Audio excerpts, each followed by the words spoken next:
एक बार की बात है, तड़कापुर गांव में झुमरू नाम का एक नाई रहा करता था। वो बहुत गरीब था।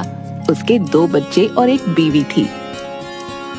झुमरू गांव वालों के बाल काटकर ही अपना जीवन यापन किया करता था। एक दिन झुमरू की पत्नी, अजी सुनते हो, घर में खाने के लिए कुछ नहीं बचा है। दोपहर में बच्चे स्कूल से लौटेंगे तो क्या खिलाऊंगी उन्हें? आपका काम कब सही चलेगा? मैं जानता हूँ शर्मिली, लेकिन तुम ही बताओ मैं क्या करूं। जब से मेरी दुकान के सामने कनवा ने अपनी दुकान खोली है, सब गांव वाले उसी की दुकान पर जाते हैं। वो अपनी मीठी मीठी बातों से गांव वालों को फुसला लेता है, जिसकी वजह से अब कोई भी गांव वाला मेरे पास बाल कटवाने नहीं आता है। लेकिन अगर ऐसा ही चलता रहा तो हम भूखे ही मर जाएंगे। देखिए जी, मुझे अपनी चिंता नहीं है, लेकिन हमारे 2 छोटे छोटे बच्चे हैं। मुझसे उनकी भूख नहीं देखी जाती। तुम चिंता मत करो, करता हूँ मैं कुछ। इसके बाद झुमरू वहाँ से चला जाता है और गांव के सरपंच के पास जाता है। गांव का सरपंच झुमरू को देखते ही, अरे झुमरू, तुम आओ आओ, कैसे आना हुआ भैया? बड़े उदास नजर आ रहे हो। सब ठीक तो है ना? सरपंच जी, मैं बहुत दुखी हूँ, इसलिए आपके पास आया हूँ। अब आप ही मेरी मदद कर सकते हैं। मैं और तुम्हारी मदद? हाँ बोलो झुमरू, क्या हुआ है? क्या मदद चाहिए तुम्हें? सरपंच जी, आप तो जानते ही हैं कि मैं कई सालों से गांव में गांव वालों के बाल काटने का काम कर रहा हूं, लेकिन कुछ दिनों से मेरे पास कोई भी गांव वाला नहीं आ रहा है, जिसकी वजह से मेरे घर में एक भी अनाज का दाना नहीं है। मेरे 2 छोटे छोटे बच्चे हैं। अगर ऐसे ही चलता रहा तो मेरे बच्चे भूखे मर जाएंगे। लेकिन झुमरू, आखिर क्यों तुम्हारे पास कोई गांव वाला बाल कटाने नहीं आ रहा है? क्या तुमसे कोई गलती हो गई है? सरपंच जी, वजह वो कनवा है जिसने कुछ दिन पहले मेरी दुकान के सामने अपनी दुकान खोल ली है। वो किसी भी गांव वाले को मेरी दुकान में नहीं आने देता। बहुत चालाकी से गांव वालों को फुसला लेता है, जिसकी वजह से आज मेरी ये हालत हो गई है। अरे झुमरू, तो इसमें मैं क्या कर सकता हूँ भला है? अब जब कोई भी गांव वाला तुमसे बाल नहीं कटवाना चाहता तो क्या करूं बताओ? बाकी रही उस कनवा की बात, तो वो है ही एक नंबर का चालाक इंसान, सबको पता है। उससे तुम क्यों पंगा लेते हो भाई? मेरी मानो भैया तो तुम कोई और काम देख लो। ये आप क्या कह रहे हैं? सरपंच जी, मैं कई सालों से इस गांव में बाल काटने का काम करता आया हूँ। इसके अलावा तो मुझे कुछ आता भी नहीं। मैं क्या करूंगा? देखो भाई झुमरू, इसमें मैं तुम्हारी कोई मदद नहीं कर सकता हूँ, समझे? झुमरू बहुत उदास हो जाता है और वहाँ से निकल जाता है। झुमरू जब जा रहा होता है तो रास्ते में उसे एक गांव का आदमी मिलता है, जो झुमरू को पहले से ही जानता था। अरे झुमरू भैया, कहाँ जा रहे हो? और वो भी इतने उदास होकर। सब ठीक तो है ना भैया? नहीं भैया, कुछ भी ठीक नहीं है। मैं बहुत दुखी हूँ। कई दिनों से मेरी दुकान पर कोई गांव वाला नहीं आता, जिसकी वजह से मेरे पास बिल्कुल भी पैसे नहीं है और ना ही घर में अनाज का एक भी दाना है। घर में बीवी बच्चे भूखे हैं। अरे झुमरू भैया, ये तो बड़े दुख की बात है। चलो तुम मेरे साथ चलो। मेरे पास पैसे तो नहीं है, लेकिन मेरे घर में काफी सारा अनाज है। मैं तुम्हें उसमें से कुछ अनाज दे दूंगा। इसके बाद झुमरू उसके घर जाता है। वो आदमी एक अनाज की बोरी में से थोड़ा सा अनाज एक लाल रंग की पोटली में बांध देता है। ये लो झुमरू भाई, इस अनाज को पकाकर अपने बीवी बच्चों को खिला देना। तुम्हारा बहुत बहुत धन्यवाद मेरे भाई। मैं तुम्हारा ये एहसान कभी नहीं भूलूंगा। इसके बाद झुमरू वो लाल पोटली ले जा ही रहा होता है कि अचानक एक आदमी, जो एक चोर होता है, ये समझकर कि इस पोटली में धन है, झुमरू के हाथ से वो छीनकर भागने लगता है। झुमरू भी चिल्लाते हुए उसके पीछे पीछे भागने लगता है। चोर चोर, पकड़ो पकड़ो उसे। अरे भैया, मुझे मेरी पोटली लौटा दो। भैया ऐसा मत करो, मुझे मेरी पोटली वापस कर दो। झुमरू भागते भागते एक कुएं के पास पहुंच जाता है और चिल्ला ही रहा होता है कि उसे एक आवाज सुनाई देती है।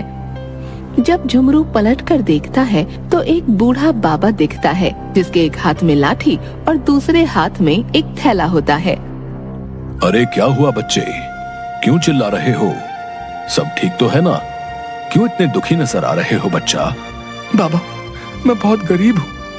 गांव में कई सालों से बाल काटने का काम करता हूँ, लेकिन कुछ दिनों से कोई भी गांव वाला मेरे पास नहीं आता, जिसकी वजह से मेरे घर में अनाज का एक भी दाना नहीं है। मेरे बीवी बच्चे भूखे हैं बाबा। मुझे तुम भले इंसान लगते हो बेटा, मुझे बहुत तेज प्यास लगी है। क्या तुम कुएं से कुछ पानी निकालकर मुझे पिला सकते हो? तुम्हारी मेहरबानी होगी। चोर तो मेरा थैला लेकर भाग ही गया, अब इस बाबा की प्यास ही बुझा दूं। हाँ बाबा, क्यों नहीं, अभी निकालता हूं पानी। झुमरू बाल्टी से कुएं का पानी खींचता है।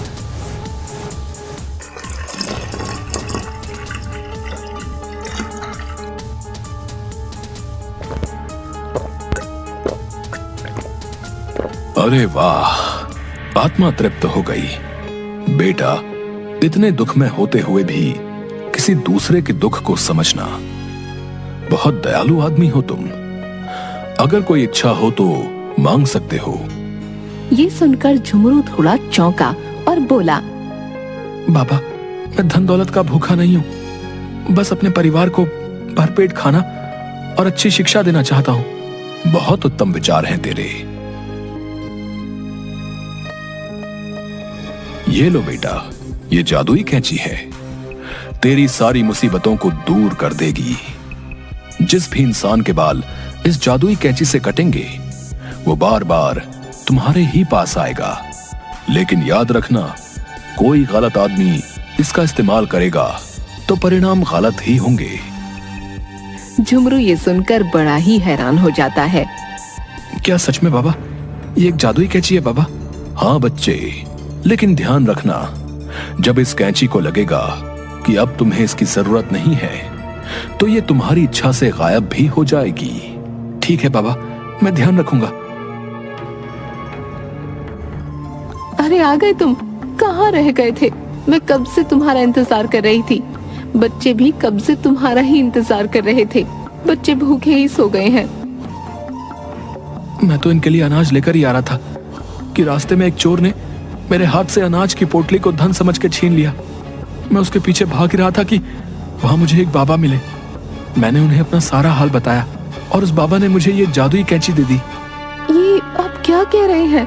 जादुई कैंची? मुझे तो ये मामूली सी कैंची नजर आ रही है। आखिर इस कैंची से तुम करोगे क्या? ये भला हमारे किस काम की?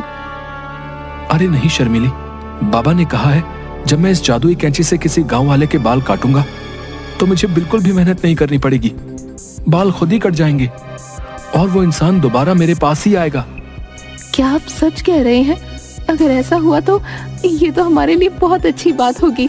हमारे बच्चों को भूखा नहीं सोना पड़ेगा। आप फिर से कमाने लगेंगे। झुमरू सिर हिलाते हुए हाँ कहता है। इसके बाद सुबह होती है। झुमरू अपनी दुकान पर जाता है कि तभी उसे सामने से आवाज आती है। ये आवाज सामने वाले कनुआ की थी। क्यों झुमरू भैया, फिर से आ गए दुकान पर? अरे कोई नहीं आएगा तुम्हारी दुकान पर। सारे गांव वाले अब मेरी ही दुकान पर आने लगे हैं। मेरी मानो तो तुम अपनी दुकान अब बंद ही कर दो। आखिर कब तक यूं ही इस दुकान पर खाली बैठे रहोगे भैया? झुमरू उसकी बातें सुनकर बहुत उदास हो जाता है और किसी गांव वाले का दुकान में आने का इंतजार कर रहा होता है कि तभी एक लड़का उसकी दुकान में आता है। अरे भाई, मैं नया नया अभी कुछ ही दिनों पहले आया हूँ, मुझे अपने बाल कटवाने हैं। हाँ हाँ, क्यों नहीं भैया, मैं आपके ऐसे बाल बनाता हूँ कि आप खुश हो जाओगे। तभी झुमरू अपनी जादुई कैंची से उस लड़के के बाल काटने लगता है।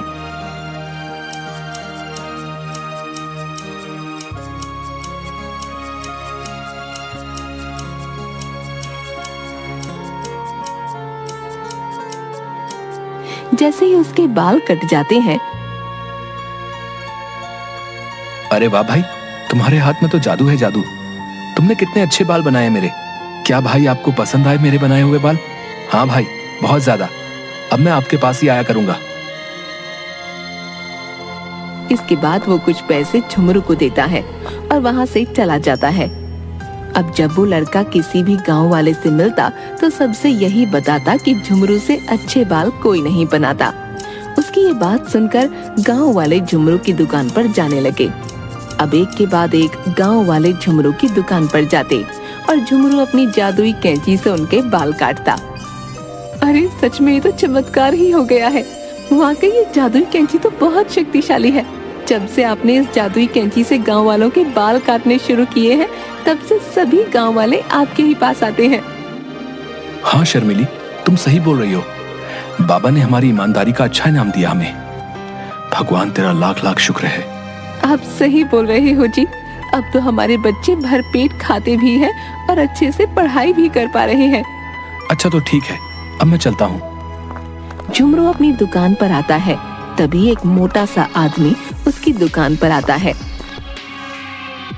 अरे झुमरू भैया, बहुत सुना है गांव वालों से आपके बारे में।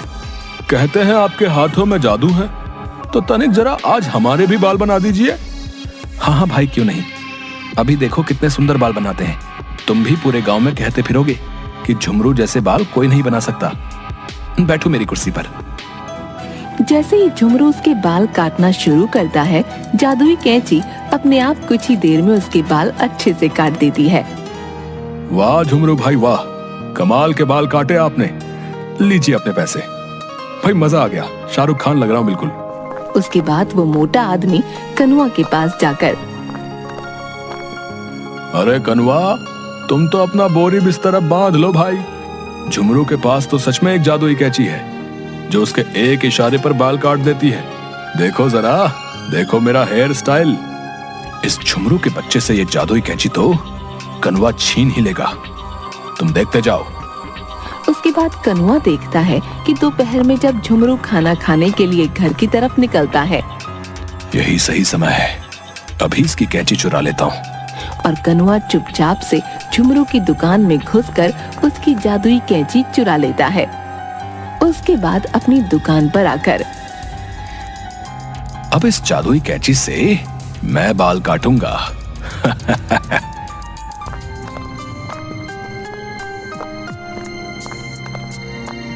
अरे कनवा भाई, एकदम हीरो स्टाइल में बाल बना दो। आज पड़ोस के गांव में लड़की देखने जाना है। तुम फिक्र मत करो भैया, बिल्कुल सही समय पर आए हो। अब देखो क्या कमाल का स्टाइल बनाता हूँ।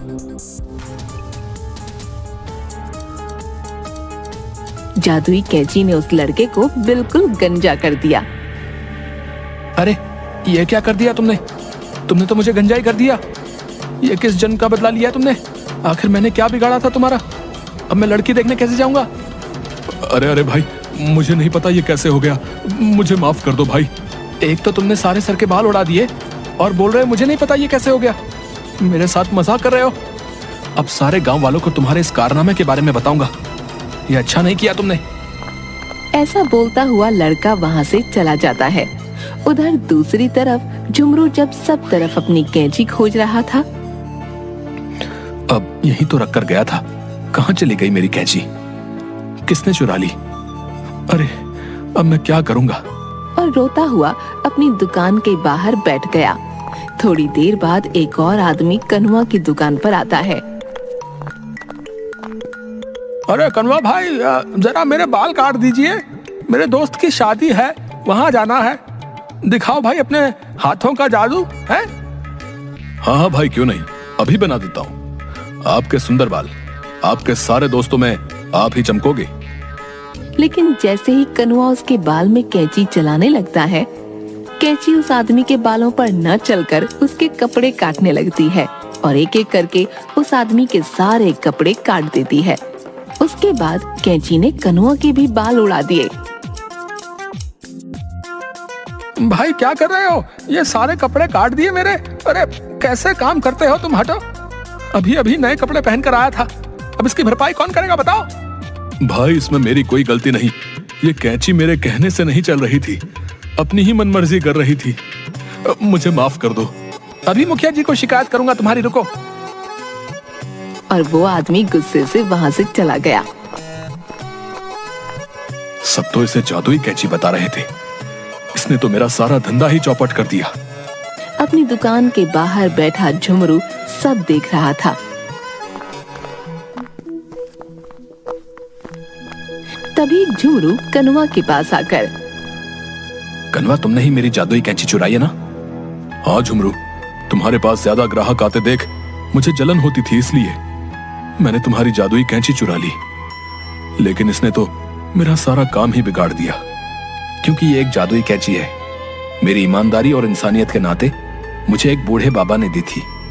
कोई गलत नियत से अगर इसका इस्तेमाल करना चाहेगा तो ये काम नहीं करेगी। मुझे माफ कर दो झुमरू भाई, अब से ऐसी गलती नहीं करूंगा। एक गांव में ही रहना है हम लोगों को, तो क्यों ना ईमानदारी से बिना किसी छल कपट के काम किया जाए। हे जादुई कैंची, अब से मुझे आपकी जरूरत नहीं है, कृपा करके आप वापस चली जाओ। झुमरू के ऐसा कहते ही जादुई कैंची गायब हो जाती है और उसके बाद झुमरू और कनवा अपनी अपनी दुकान पर ईमानदारी से काम करने लग जाते हैं और कभी लड़ाई नहीं करते। जादुई कैंची ने जाते वक्त अपना जादू झुमरू के हाथों में डाल दिया था, जिससे कि अब झुमरू जिसके भी बाल काटता सब उसकी कारीगरी के दीवाने हो जाते और खूब भीड़ उसके पास लगी रहती।